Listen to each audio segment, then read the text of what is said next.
Welcome to our channel Taste My Food.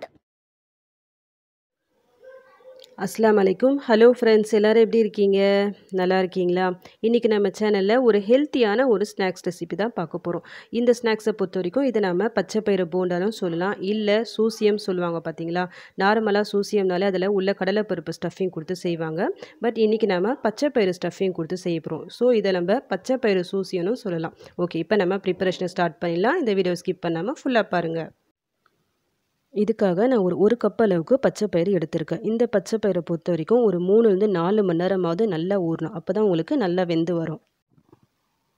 Next இப்போ நம்ம வெல்லத்தை காய்ச்சி எடுத்துடலாம். ஒரு 3/4 கப் அளவுக்கு வெல்லம் எடுத்திருக்கேன். கூடவே ஒரு 1/4 கப் அளவுக்கு தண்ணி ஊற்றி இந்த வெல்லம் இந்த தண்ணியில் நல்லா கரைஞ்சி ஒரு கொதி வரணும். அதுக்கப்புறமா நம்ம வடிகட்டி எடுத்துடலாம். நான் சேர்த்துருக்க இந்த வெல்லம் ஸ்வீட்னஸ் கரெக்டாக இருக்கும். உங்களுக்கு ஒரு வேளை எக்ஸ்ட்ரா ஸ்வீட் பிடிக்குன்னா ஒரு கப் அளவுக்கு வெல்லம் சேர்த்துக்குங்க. இந்த மாதிரி வெல்லம் நல்லா கரைஞ்சி வந்த உடனே இப்போ நம்ம ஸ்டவ் ஆஃப் பண்ணிக்கலாம். இங்கே இந்த சைடு நம்ம ஆல்ரெடி ஊற வச்சுருந்தோம்ல பச்சைப்பயிறு, அதை நான் குக்கரில் போட்டு ஒரு 3-4 விசில் எடுத்து வச்சுருக்கேன். அது இந்த கடாயில் போட்டுக்கலாம். போட்டுட்டு கூடவே நம்ம காய்ச்சி வச்சுருந்தோம்ல வெல்லம், அதையும் வடிகட்டி இது கூட சேர்த்து ஆட் பண்ணிக்கலாம். ஒருவேளை உங்ககிட்ட சுத்தமான வெல்லம் இருந்துச்சுன்னா வடிகட்டி சேர்க்க வேணாம். என்னுடைய வெல்லத்தில் கொஞ்சம் கல் மண் இருக்கிற மாதிரி எனக்கு தெரியுது. ஸோ நான் வடிகட்டி சேர்த்துக்கிறேன். இது கூடவே வாசனைக்காக ஒரு 3-4 ஏலக்காய் நல்லா இடித்து இது கூட சேர்த்துக்குங்க. இது எல்லாத்தையும் போட்டு நல்லா மிக்ஸ் பண்ணி விட்டுக்குங்க. இந்த மாதிரி மிக்ஸ் பண்ணும்போதே கரண்டியால் இந்த பச்சைப்பயிரை நல்லா மசிச்சு மிக்ஸ் பண்ணுங்கள். பச்சைப்பயிறு நல்லா நீங்கள் வேக வச்சு எடுக்கணும். அப்போ தான் உங்களுக்கு கரண்டியால் இந்த மாதிரி மசிச்சு விடும்போது ஈஸியாக உங்களுக்கு மேஷ் ஆகும். பச்சைப்பயிறு நல்லா இந்த மாதிரி மசிச்சு நம்ம செய்யும் போது தான் டேஸ்ட்டு நல்லாயிருக்கும்.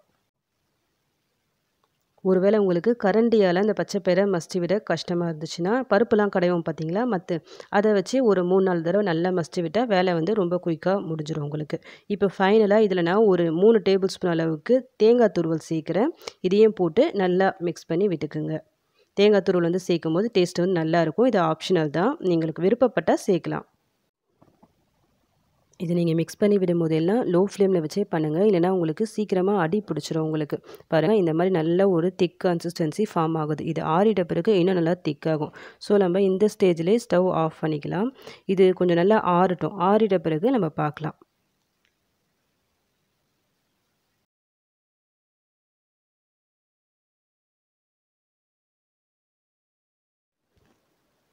நல்லா ஆறிட்ட பிறகு இந்த மாதிரி உருண்டை பிடிச்சி எடுத்துக்கோங்க. இந்த மாதிரி நம்ம ஃபஸ்ட்டே ரெடி பண்ணி வைக்கும்போது நம்ம எண்ணெயில் போட்டு ஃப்ரை பண்ணுவோம்ல, அப்போ இந்த பால்ஸை டக்குன்னு எடுத்து பேட்டரில் டிப் பண்ணி ஃப்ரை பண்ணுறதுக்கு நம்மளுக்கு ஈஸியாக இருக்கும். ஸோ நான் இந்த மாதிரி பால்ஸ் மாதிரி ரெடி பண்ணி வச்சுட்டேன்.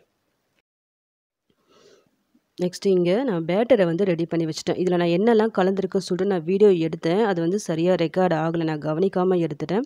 நான் இதில் என்னெல்லாம் போட்டிருக்கேன்னு சொல்லிட்டு நான் உங்களுக்கு அப்படியே சொல்கிறேன். நான் வச்சுருக்கேன் பார்த்தீங்களா, இந்த ஸ்பூனால் ஒரு 5 டேபிள் ஸ்பூன் அளவுக்கு மைதா எடுத்திருக்கேன். 1 டேபிள் ஸ்பூன் அளவுக்கு அரிசி மாவு, 1 டேபிள் ஸ்பூன் அளவுக்கு கார்ன்ஃப்ளவர், கொஞ்சமாக சால்ட்டு சேர்த்துருக்கேன். தேவைப்பட்டால் நீங்கள் 1-2 டேபிள் ஸ்பூன் அளவுக்கு இதுக்கு சுகர் சேர்க்கலாம். உங்கள் இஷ்டம் தான். சுகர் பிடிக்கனா சேர்த்துக்குங்க, இல்லைனா ஸ்கிப் பண்ணிவிடுங்க. தண்ணி சேர்த்து அதோட கன்சிஸ்டன்சி இந்த மாதிரி இருக்கணும். அதுக்கேற்ற மாதிரி மிக்ஸ் பண்ணிக்கிங்க. இந்த பேட்டரை பொறுத்த வரைக்கும் ரொம்ப தண்ணியாகவும் ஆகிடக்கூடாது, சேம் டைம் ரொம்ப திக்காகவும் ஆகிடக்கூடாது. நம்ம பஜ்ஜிக்கெலாம் மாவு ரெடி பண்ணுவோம்ல, அந்த பதத்தில் இருக்கணும். அதுக்கேற்ற மாதிரி நீங்கள் தண்ணி சேர்த்து மிக்ஸ் பண்ணி விட்டுக்குங்க. இப்போ பேட்டர் ரெடி ஆகிடுச்சு. நம்ம ஆல்ரெடி ரெடி பண்ணி வச்சுருந்தோம்ல இந்த பால்ஸை, அதை ஒன்று ஒன்றா எடுத்து இந்த பேட்டரில் நல்லா டிப் பண்ணிக்கிங்க. அதோட எல்லா சைடும் இந்த மாவு நல்லா கோட் ஆகணும். அதுக்கேற்ற மாதிரி நல்லா டிப் பண்ணி எடுத்துக்குங்க. இந்த ஸ்பூன்லேயே நீங்கள் பண்ணலாம், உங்களுக்கு ஈஸியாக வேலை முடிஞ்சிடும். இது எல்லாத்தையும் போட்டு சூடாக இருக்க எண்ணெயில் போட்டு ஃப்ரை பண்ணிக்கலாம். இதை நீங்கள் ஃப்ரை பண்ணி எடுக்கும்போது லோ டு மீடியம் ஃப்ளேமை வச்சே ஃப்ரை பண்ணி எடுங்க.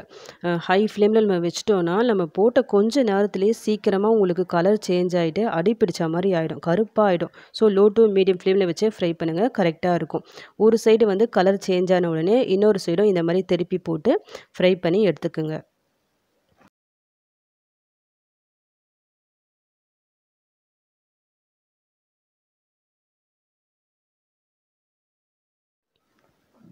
இது வரைக்கும் நம்ம சேனலை சப்ஸ்கிரைப் பண்ணாதவங்க ப்ளீஸ் சப்ஸ்கிரைப் பண்ணிக்கிங்க. அப்படி நீங்கள் சப்ஸ்கிரைப் பண்ணும்போது பக்கத்தில் பெல் ஐக்கான் இருக்கும். அதை கிளிக் பண்ணி ஆல் சொல்லிட்டு ஒரு ஆப்ஷன் வரும். அதையும் செலக்ட் பண்ணி வச்சுக்கிங்க. அந்த மாதிரி நீங்கள் செலக்ட் பண்ணி வைக்கும்போது தான் அடுத்தடுத்து போடக்கூடிய வீடியோஸ் வந்து உங்களுக்கு நோட்டிஃபிகேஷனாக வரும். இந்த மாதிரி நம்ம சேனலில் ஈவினிங் டைமில் சாப்பிட்ற மாதிரி நிறைய ஸ்நாக்ஸ் ரெசிபி நான் போட்டிருக்கேன். ஸ்நாக்ஸ் ரெசிபி சொல்லிட்டு பிளேலிஸ்ட் இருக்கும். அதை செக் பண்ணி பார்த்துக்குங்க. இப்போ பாருங்கள் 2 சைடும் நல்லா கலர் சேஞ்ச் ஆகிட்டு சூப்பராக ரெடி ஆகிடுச்சு. அவ்வளோதான். இப்போ நம்ம இது எல்லாத்தையும் எண்ணெயிலேருந்து வெளியே எடுத்துடலாம். அவ்வளோதான். இப்போ நம்மளுக்கு நல்லா சுட சுட ஈவினிங் டைம் சாப்பிட்ற மாதிரி ஸ்நாக்ஸ் வந்து ரெடி ஆகிடுச்சு. இதில் வந்து நம்ம கார்ன்ஃப்ளவர் அந்த அரிசி மாவுலாம் சேர்த்துருக்கோம்ல, அதனால வெளியே வந்து நல்லா கிறிஸ்பியாக இருக்கும். சேம் டைம் உள்ளே வந்து சாஃப்டாக நல்லாயிருக்கும். சாப்பிடும் போதே ரொம்பவே சூப்பராக இருக்கும். நீங்களும் ட்ரை பண்ணி பாருங்கள். டேஸ்டியான ரெசிபி, சேம் டைம் ஒரு ஹெல்த்தியான ரெசிபி கூட. பச்சைப்பயிறு வந்து நீங்கள் சுண்டல் மாதிரியோ கிரேவி மாதிரியோ செஞ்சு கொடுத்தா அந்தளவுக்குலாம் ரொம்பலாம் சாப்பிட மாட்டாங்க. இந்த மாதிரி போண்டா மாதிரி செஞ்சு கொடுங்க, எல்லாருமே விரும்பி சாப்பிடுவாங்க. உங்கள் வீட்டில் பச்சைப்பயிறு இருந்துச்சுன்னா இன்றைக்கே இது ட்ரை பண்ணி பாருங்கள். அப்படி ட்ரை பண்ணி பார்த்துட்டு சூப்பராக வந்துச்சுன்னா மறக்காமல் எனக்கு கமெண்ட் பண்ணுங்கள்.